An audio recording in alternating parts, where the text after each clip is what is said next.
Hello, welcome back to YOML Year of Magical Learning show. And for those of you who are new, basically we are reading books and we reflect on what we learn and we discuss about it. So if you're new and you want to hear more of us, hit that subscribe button and hit the bells when it comes up. And with for no further ado, let's get on to the book. And I have Chris tell you about the book. Yeah, so today we're on book 87, which it's kind of hard to believe that we've done 87 of these. My morning reflection this morning, I always read one of the books that we'll talk about eventually is Joyce Meyer's The Trusting God Day by Day. And the reflection from this morning was God celebrates your progress. And it was all about being proud sometimes of where you are with things. And, as I finished writing reflection number 209 this morning, we're doing number 87 today. I just, want to say I'm pretty proud of what we've accomplished already thus far. Sometimes you think like, shit, I still have like 7 more months of daily writing to go and another 165 books. It's going to take us like 4 more years to record all these. But, at the end of the day, we're having fun, having a good time, and I'm having a blast. So I don't know about you guys, but I'm proud of what we're doing. So, yeah. It's incredible. I mean, for us to even got to the 87 episode and then you're going at 209. I mean, that's a big accomplishment. That in most people's term, when you look at it from the beginning, it's very daunting. But now that you don't think about it, but you're already like down this path and you're looking back and say, well, I've gone this far. Well, that's really a lot. Pretty cool. Yeah. We surprise ourselves. Right. Yeah, no, for sure. Bird by bird, right? We haven't talked about that one yet, but bird by bird, we'll get there. But with that said, book 87 today is a book called Do Better Work: Finding Clarity, Camaraderie, and Progress in Your Work and Life by the author Max Yoder.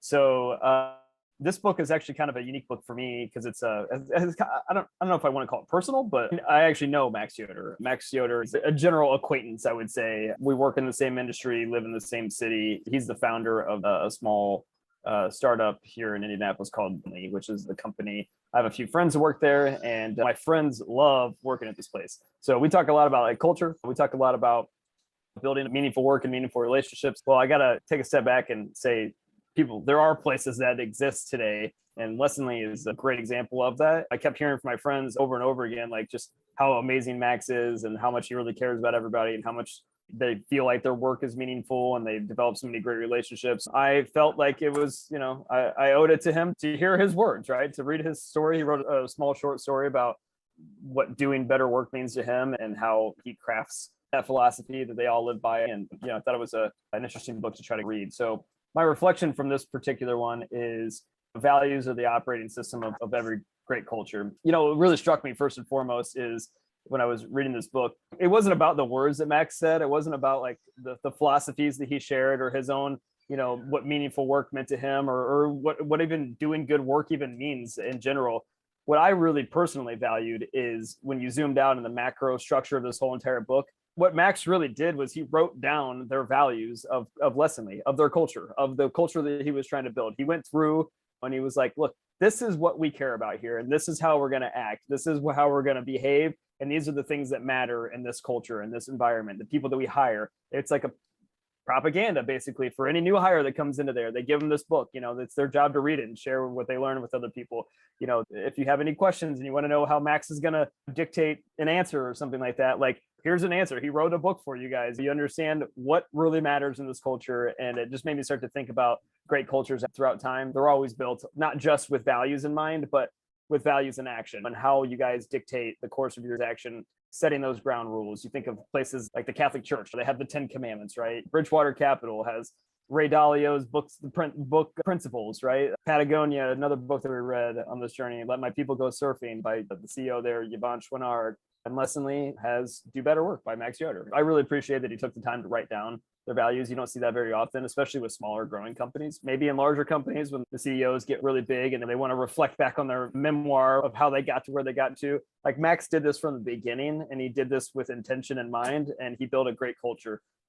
Unfortunately for us, in my view, he built such a great culture that they got acquired and that culture kind of no longer exists anymore. But, that's what we're trying to solve for with Clubany, is to not have great leaders and visionaries like people like Max have to get rid of their culture just because their business got acquired. We want to make sure that within the Clubany ecosystem, his idea of what doing better work is and the values that he cares about and the mission that he wanted to go build can be there forever. And that's kind of what we're setting out to do. All that said, at the end of the day, values are a fundamental part of every great culture, and Lessonly is doing a great job. I really appreciate Max and everything that he's putting out there into the world. So yeah, I'll pause. Love to get your guys' thoughts, just general concepts around what makes a business great, best places you've ever worked at, what are the worst places you've ever worked at, whatever comes to mind, I guess. I'd love to get your guys' thoughts.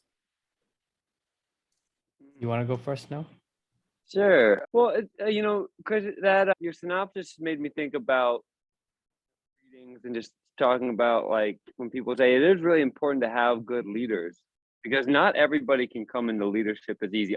Some people can come into leadership easier because of just circumstances that get them there, and just the responsibility or the due diligence people can do in acquiring good leadership skills, and then creating a great place for people to work and a great place for people to enjoy their lives. And that's something I'm trying to do with Snow Farm Creamery.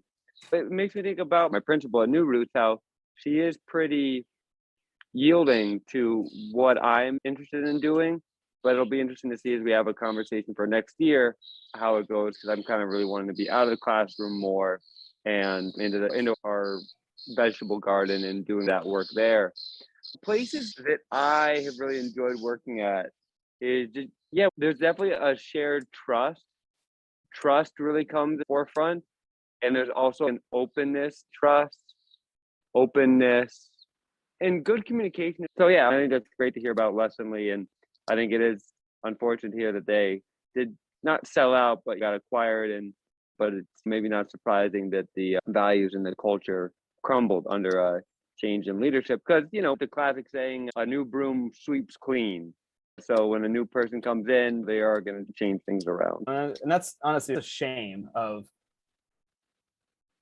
the corporate world, in my personal opinion. This is one of the missions that I'm after to try to solve, and what Drew and I are both after trying to solve, is like, this culture should never die. If your culture is great, like, and it's thriving and growing and attracting more people, it should never leave. Like, we live in the only time in the history of the world where cultures rise out of nowhere and become these meteoric, they go from zero to Uber, like literally in Uber. And then, within 7 years, 10 years, they're gone as well. They get acquired, they get bought by somebody else, absorbed into some other culture. Understood the power of culture and been able to manipulate it to turn it into commerce, but then they just disappear. Like, I mean, just think about like these brands that just come and go. This is people's lives. Like, these people that work in these places, they had meaningful work. They loved their leader. They loved working for Max. When I worked at Angie's List, we had a meaningful work and a meaningful relationship culture going on. We loved working for Bill Osterley. When Bill left, it all went to shit. Like, I mean, and then we got acquired, and then it even further went to shit, and it sucks. Like,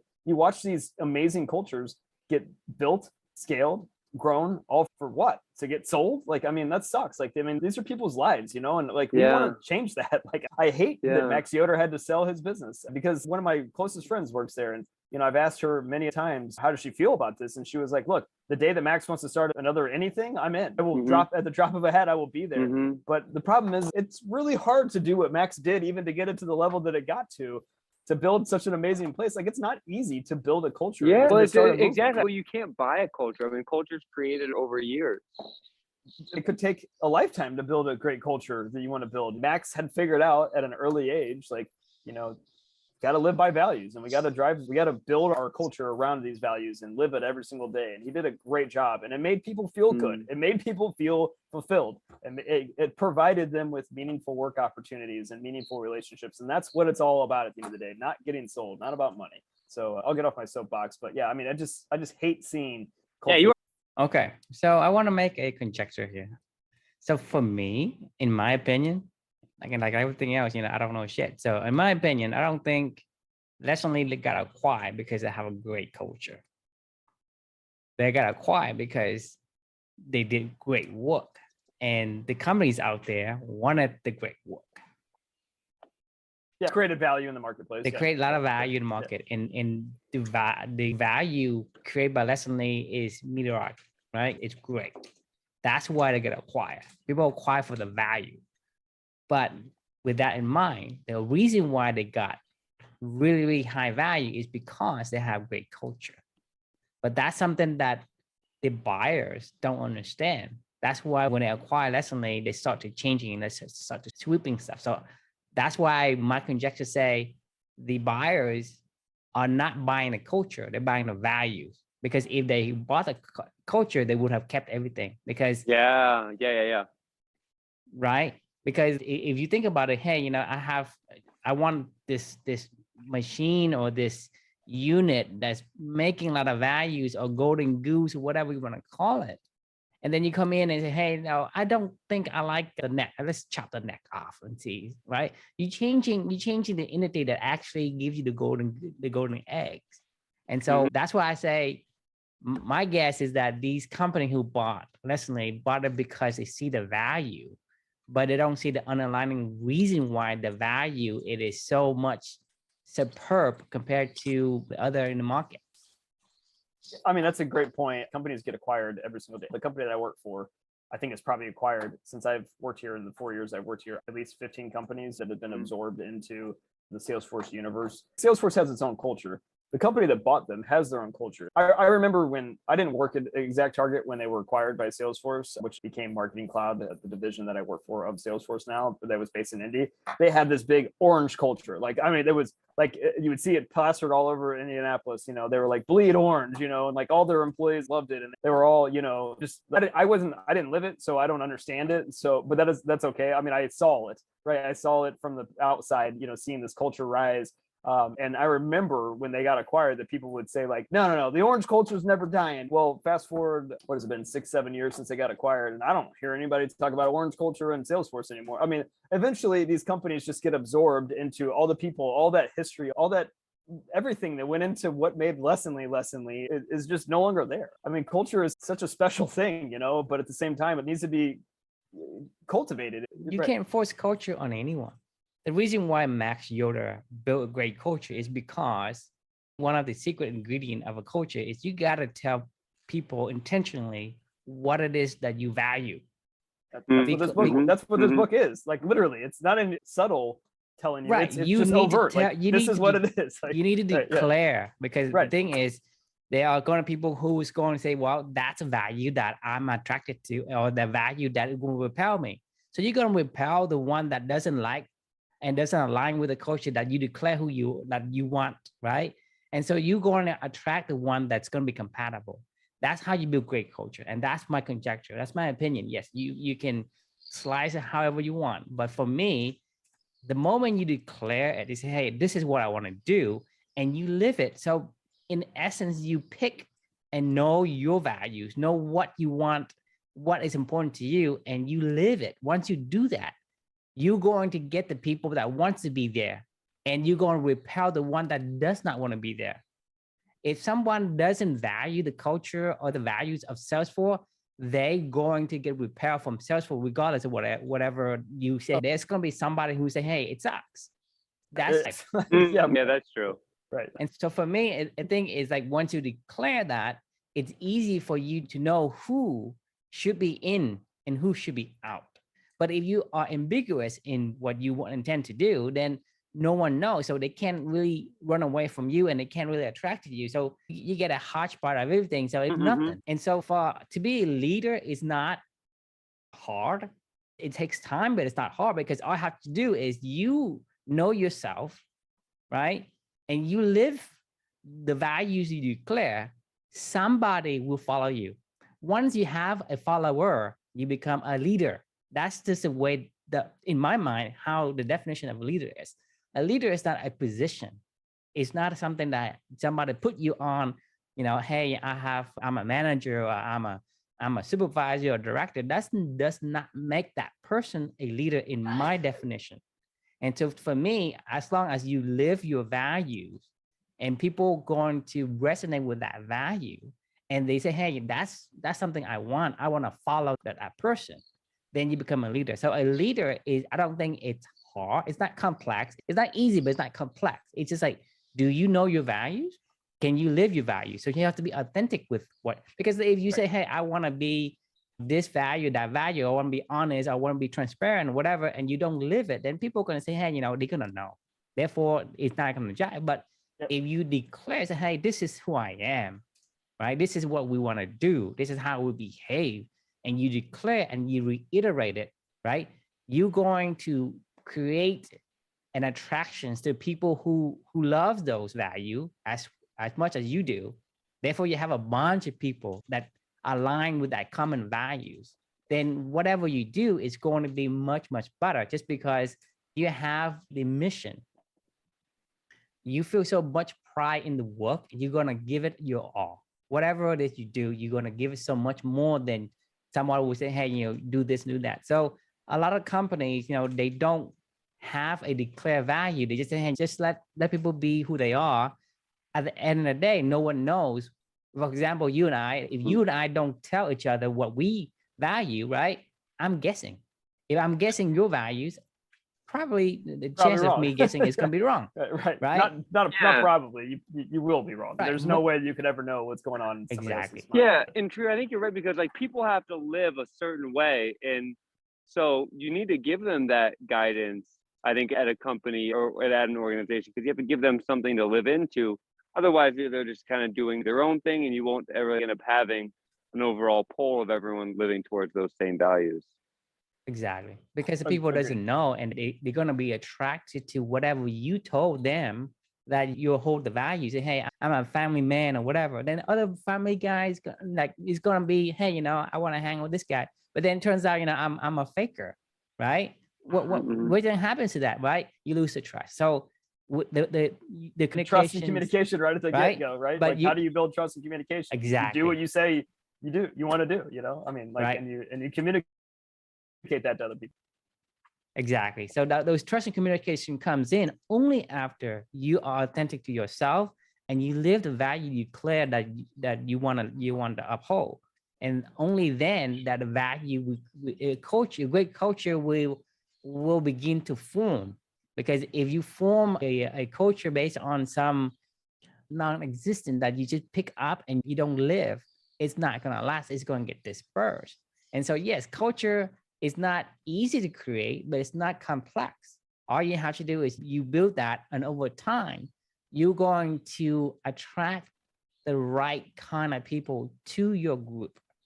And once you have that and you have the mission, it's just like, if I were to build a wall, right? I'm going to lay bricks, right? Am I building a wall, or I'm building a defense structure for my family and my friends, right?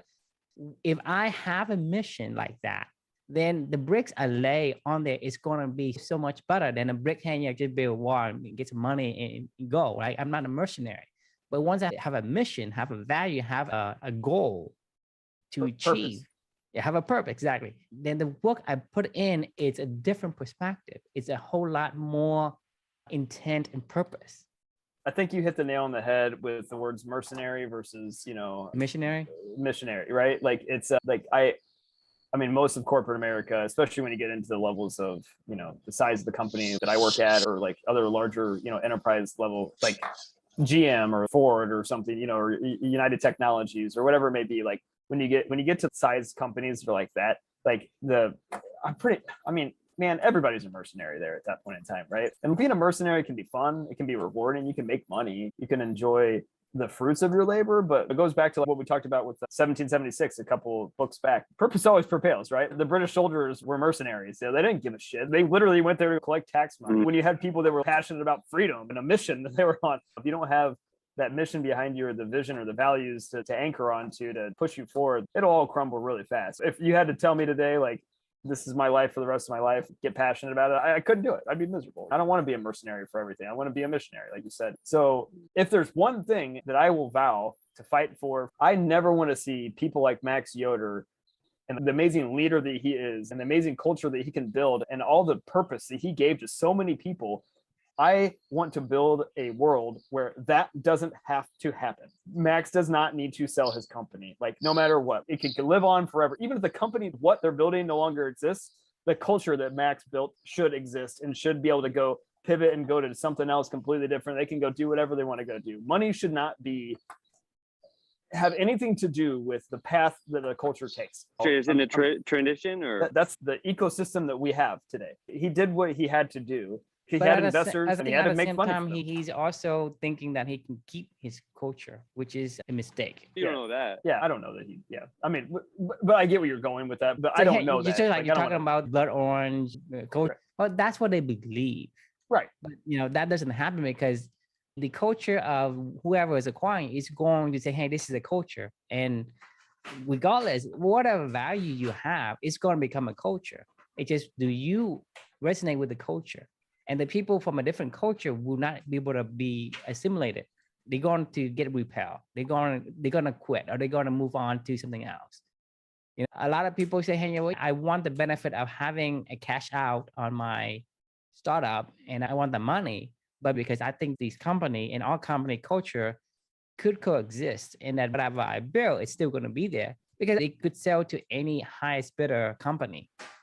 But why did they choose a certain company to sell to, right? And do you think the culture is going to retain once you move to the new company? In reality, I have not seen any company retain the identity after they get acquired. Because then you have different boats rowing in different directions within the same bigger boat, and then it just becomes chaos. It's impossible to maintain a unique culture that was acquired. I've lived it, and I see it happen every single day, and especially in the industry that I work in, because like I said, these cultures are built almost overnight. Companies get acquired. Most of the IPOs that are in this world and companies that are getting acquired are always in high tech, right? I mean, that's the world that I work in, and like it never fails. Like no matter what, like Drew's saying, you walk into we're going to keep this thing going. Or like, I remember when Angie's List got acquired, it's like, green culture, green thunder, whatever. Like we're like, it doesn't happen. Like it's just a different world. As a matter of fact, not only does it not happen, you end up in this weird, like you were saying, this weird position where you're like, wait, this is what I was always told is valued in this world. And then you start to feel like you're being ostracized a little bit. You're like, what you used to value and what the work you used to do was valued in a previous ecosystem. It is no longer valued in that. So you either adjust, become a mercenary, and just say, this is the new culture that acquired me. Here's my values. Just check them at the door. You either assimilate the new values, or you're going to get alienated. Yeah, they outcast you. So to answer your question of why do I think that Max did this? Well, this is the breakthrough idea, the black swan idea, I guess, if you will, that he and I are trying to make happen at this point in time, is the paradigm that exists of commerce and business today. This is it. This is what you have to do. Like, I mean, you take on investors who say, yeah, you have a great mission, you have a great value, whatever, like I believe in you, but here's some money, go do what you need to do. But when the time comes, like, I'm going to take that mission back because I need to make money off this. Otherwise, you can't go start out these companies, right? So what Drew and I are ultimately trying to do is to build an ecosystem where you don't need to take on outside capital. You can, to be able to start anything that you want to start. It's just through people's time and value and what they care about and their meaningful work and their art that they want to put out in the world. And then whatever you guys create, you guys own it. We share it amongst ourselves. And then if we want to sell it, we sell it, fine. But that doesn't mean that the culture dies with it.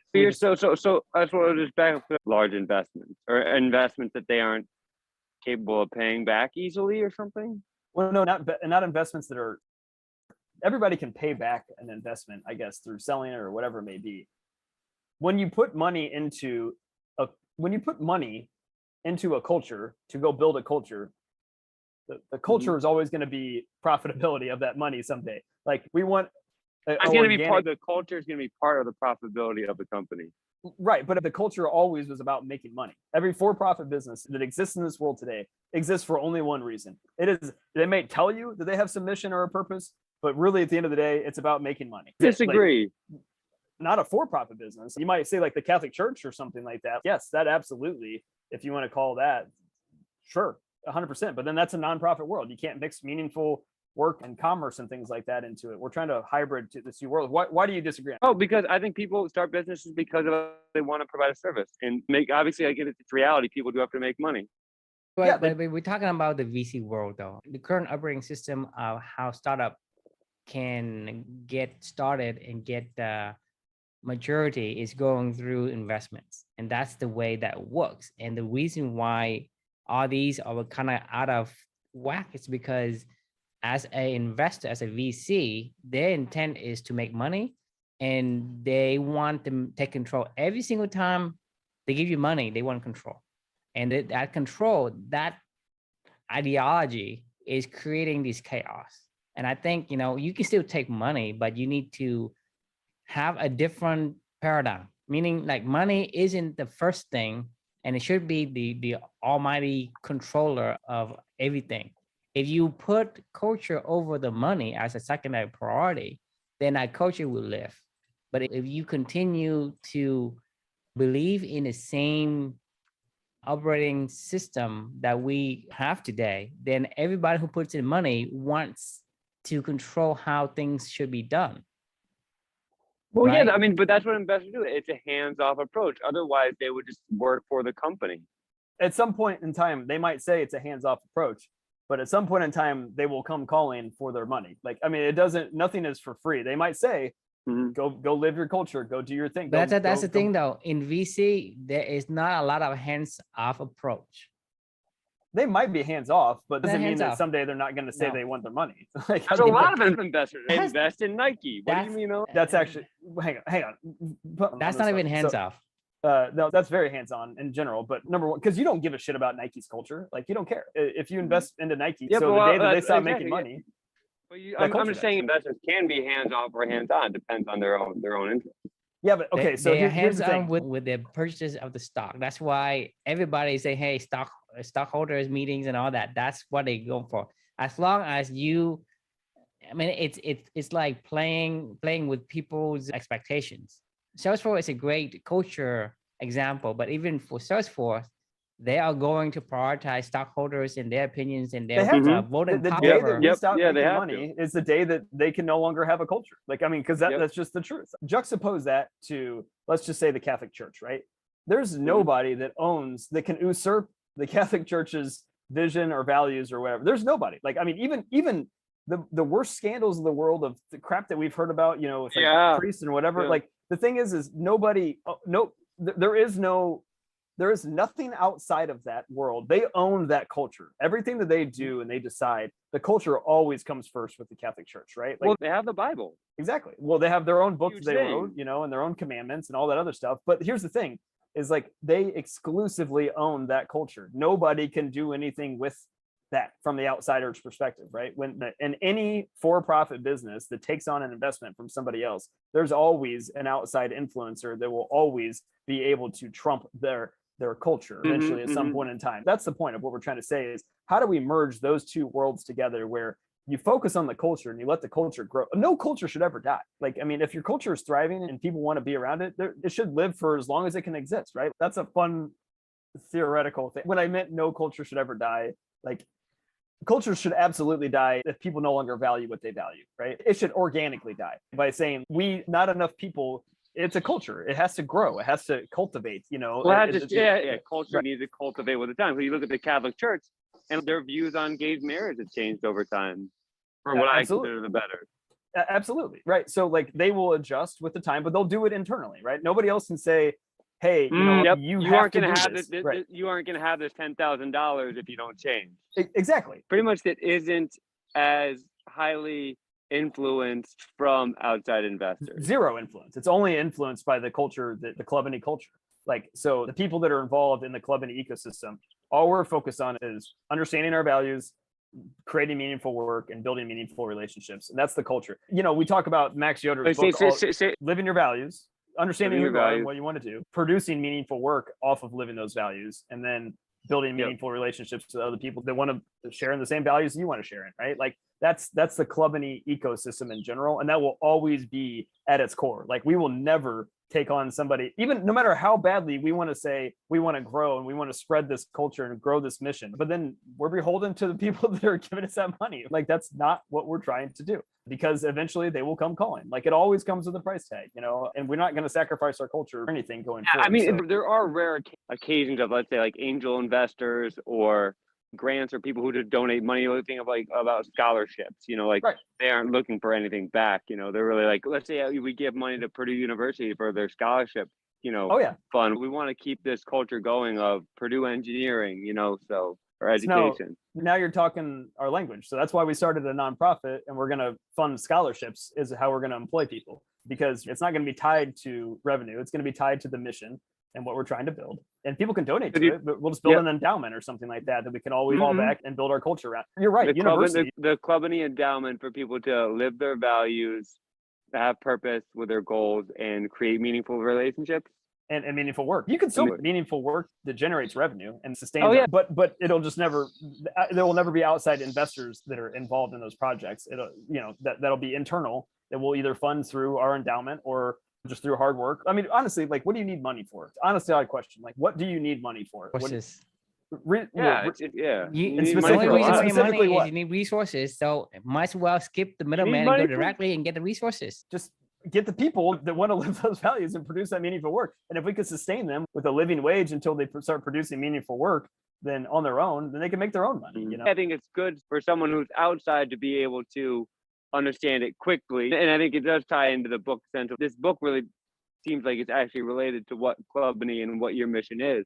if only he didn't have an outside investor. I guarantee you, Max could have built the most amazing culture that would have lived for 1,000 years. Like, this guy's that good. Unfortunately, he did it in this environment and this ecosystem that he had to play in. And I would love to give people like him a different paradigm to go play in, because I know that he could do something incredible. I mean, there's not much to it, to my knowledge. I mean, they had another company that offered them a lot of money for this thing, and they had investors. Investors, at the end of the day, I'm pretty sure said, this is too good of an offer to pass up. We get to exit out of this and make a lot of money. And like, that's, I mean, so the investors were almost the one who called the shot rather than Max about letting the company go. I'm sure they did. I mean, there's no way, if Max could do this on his own, they would have never sold Lessonly. But Max probably never would have had a chance to start his culture either. Without the and investors. funding. The weird dynamic of this whole entire world, right? It's like people give you this money and they say, Max, you can build an amazing culture. Go do that because of who you are. And then he does it, right? And then they make their money. But then everybody that, it's like that experience almost didn't happen, right? Like, I mean, that's what I said. We live in an unprecedented time in humanity of cultures that just spring out of nowhere that are so impactful, but then they just disappear. Yeah, like great cultures that could continue to have good impact on people die too quickly because of the structure of investment, of profitability in business. And because like businesses are what create culture. Sure, you can create a culture. Let's say you have a sporting club or a golf club, but everybody needs to go, not everybody needs to go to work every day, but most people need to go to work every day, right? So the ability to create culture, a job, is way more impactful compared to a sporting club, which people can just do in their free time. I don't think that culture around that sporting club, that's an economy on its own. Well, that's an amazing Yeah, it culture. does. Yeah, definitely. Yeah. I think the point is culture matters, right? Like, culture is important. Can you imagine if Manchester United just disappeared tomorrow and they were like, you know, hey, Manchester United no longer exists. You're like, well, no, like the Red Army will never die. Well, no, it's gone. That's what happens in the corporate world every single day. Yeah. Or the Packers, right? What if the Green Bay Packers? The Cheeseheads? No. I mean, can you imagine that culture just disappearing tomorrow? Like, that's what the whole NFL would have to crumble, right? Like, I mean the whole, and even then, I don't even know that it would Houston disappear. Oilers, for example. There you go. They did crumble, right? But you make a good point though, because like, I mean, like a culture like the Packers, that doesn't change. Does that really change when ownership changes? No, the city actually owns the team. I mean, they have individual, and they all care about cheeseheads. They all share values around. It's cold weather football. It's Lambeau Field. It's whatever they're Vince Lombardi. Like, it's the I mean, they care about this stuff. It's their pride, right? You know. Yep. I mean, I bet you money. Even if the NFL dispersed, I bet Lambeau Field. I mean, I bet the Packers would still exist. They would find somewhere else where they would exist. You know, if as long as somebody cares about football. It's like, I mean, cultures or values really bring people together, like a shared understanding and just and I think, you know, the third thing or whatever I was talking about, what makes a great place to work at is, you know, care of each other. Yeah, for sure. And I think it's like, you know, look like the Packers culture. They all care about each other, you know, like meaningful relationships. That's what I call meaningful relationships. Like trust and communications, right? The moment that you live your core values, you're gonna find other people who are similar to you. When you look at them, you look at yourself, right? And so when you find people who are very common to you, very relate to you, for whatever reason, you build that connections. That connections creates that caring, right? Because I don't know about you, Chris, but yeah, I care for you because I know you. I know you enough, right? That I care for you. Say, yeah, he's a good guy, right? So because of that, right, you have a deeper connections with that person. And same thing with trust, because if I say something and I do it, right, that gives him confidence in me. Say, hey, this guy is this. He says what he does what he said, right? And so it comes with the, hey, you know, I trust that guy. He's really authentic. He communicated clearly that this is how he behaves, right? He's not putting a veil over my head. Therefore, when you have that, because you care for yourself and other people who are like you want to care for them too, just because they remind you of you. Yeah, you see them. It's almost like you're looking in a mirror. It's like if you see somebody who's like you, you're gonna want to end up taking care of them. Right, 100%. because Like taking care of them is taking care of yourself, and I think that comes in with the genes that we inherited. Well, that's how we, are conditioned for over a million years to behave. And there's 200 other people that would probably come with her in a heartbeat as well, and they don't even sight unseen. They'd be like, I care about these people. Yeah. I want to be wherever this is happening next.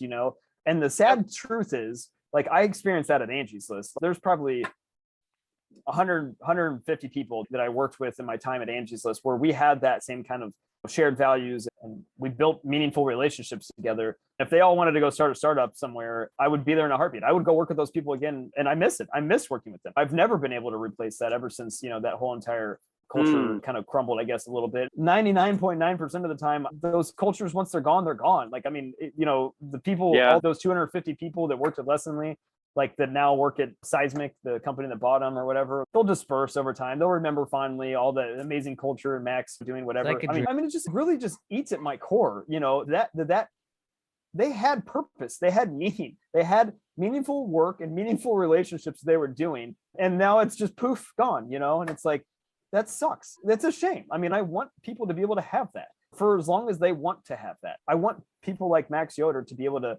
build cultures that don't just stop at 300 people. They should stop whenever they hit a point where people, like we said with Nazis or whatever, where society goes, these values are fucked, and then start to come backwards and the culture starts to die. But I don't think, obviously Max wouldn't have done that, but I'm saying I want him to grow that thing as big as he possibly can. Maybe 1 billion people work in the Lessonly universe. He probably could have done it over a millennia or whatever, and what he started. But the problem is it's no longer there, and I hate to see that. So I think that's all I got. I think we went far enough. Yeah, no, that was a fun conversation. Thanks for humoring me on this one. This is obviously something I'm really passionate about. So the question we can leave, and true as well, obviously. So the question we can leave with everybody is, with understanding how important values are and cultures are, what's the operating system of your life? What are your values that dictate, that you've written down, that determine how you're going to operate to be that leader that other people want to work together with you to build meaningful relationships around those shared values and produce meaningful work around those shared values? So it's something to think about. Leave any comments, and we'll look forward to catching up tomorrow. Yeah, and is that what you want? Do you want to be a missionary or you want to be a mercenary? What path should you choose? And with that, we'll see you next time.